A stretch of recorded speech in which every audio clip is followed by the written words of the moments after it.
سلام، چطورید؟ من دایار هستم و اینجا C4 فیلمه. خوش اومدید به چنل خودتون. امروز میخوام فیلم داستان دریاچه کادو رو معرفی کنم. تا آخر ویدیو همراه من باشید چون میگم که این فیلم رو از کجا دانلود کنید. فیلم دریاچه کادو یک فیلم درام و معماییه که داستانی جذاب و پر از تنش رو در دل طبیعت و دریاچه مرموز روایت میکنه. الی به همراه مادر، ناپدری و خواهر ناتنیش در نزدیکی دریاچه کادو در تگزاس زندگی میکنن.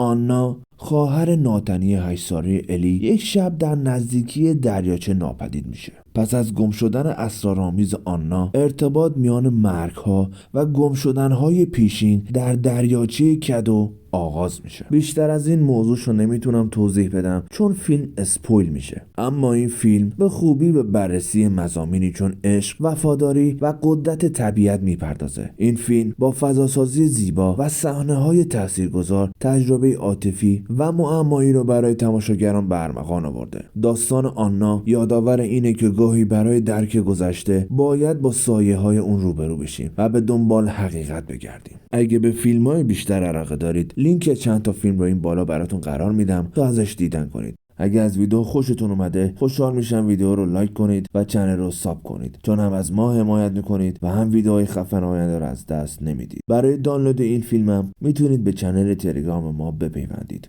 چاکریم.